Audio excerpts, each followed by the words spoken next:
An accident in the South China Sea involving a nuclear-powered American submarine was caused by an uncharted, natural underwater feature, the U.S. Navy has concluded after a month-long investigation.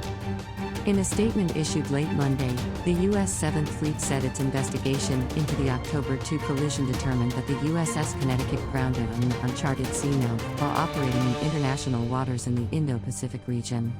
A seamount is a mountain under the sea. The investigation has been submitted to the commander of the U.S. 7th Fleet, Vice Admiral Carl Thomas, for review and endorsement, as well as to decide whether further accountability actions are needed, the three-sentence statement said.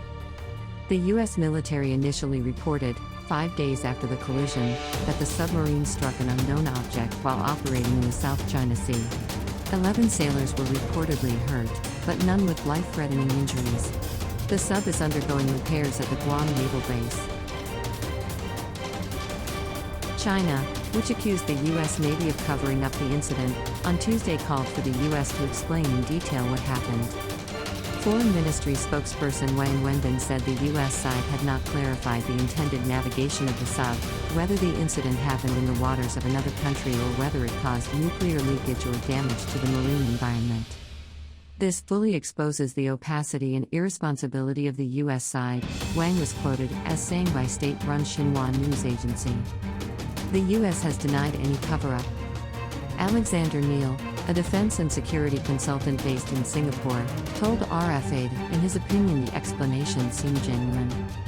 I don't think the U.S. Navy would attempt to cover up or distort the truth about the nature of the accident. They know that eventually it would leak over time, Neal said. Experts say a large area of the disputed Spratly Islands in the South China Sea are listed on nautical charts as so-called dangerous ground, a poorly surveyed and extremely challenging area to navigate. The deep waters are studded with seamounts. The USS Connecticut is one of the fastest subs in the fleet. It has the most sophisticated sonar and tracking technologies to scan what is all around the sub, but sea conditions under the surface are a bit like flying at altitude, undersea weather if you like, with turbulence, currents, changes in salinity and temperature, the Singapore-based analyst explained. This might mean the sub traveling at speed might suddenly descend while the seabed is not fixed and the topography can change, he added. In 2005, another submarine, the USS San Francisco, struck a seamount near Guam at full speed, killing one sailor and injuring 24 others. Andrew Koriko, a Moscow-based American political analyst who has been critical of the U.S. foreign policy in Asia, said, questions naturally arise about the U.S. Navy's professionalism and whether they should continue operating nuclear-powered submarines in foreign waters lest they risk another collision that might lead to an ecological catastrophe in the worst-case scenario. This is very embarrassing because it was avoidable, Koriko added. In its initial statement on October 7, 5 days after the collision, the U.S. Pacific Fleet reported that the submarine was in a safe and stable condition, and its nuclear propulsion plant and spaces were not affected and remained fully operational. According to Neal, the incident has been under investigation to establish whether it was a true accident or avoidable. In most cases of avoidable incidents, the commander of the vessel is relieved of duty and mostly this is the end of their naval career, he said. The best narrative for China is to accuse the U.S. of irresponsible and unprofessional behavior, also throw in the nuclear threat, which is also their narrative on AUKUS, Neal added, referring to an Australia-UK-US security pact announced in September.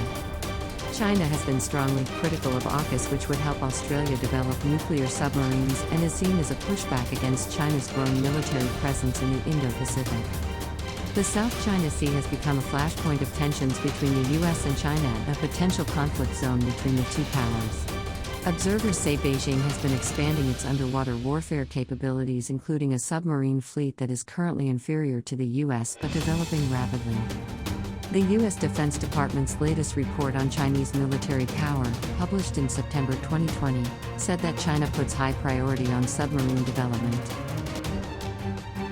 The South China Sea has become a flashpoint of tensions between the U.S. and China and a potential conflict zone between the two powers. Observers say Beijing has been expanding its underwater warfare capabilities, including a submarine fleet that is currently inferior to the U.S. but developing rapidly. The U.S. Defense Department's latest report on Chinese military power, published in September 2020, said that China puts high priority on submarine development.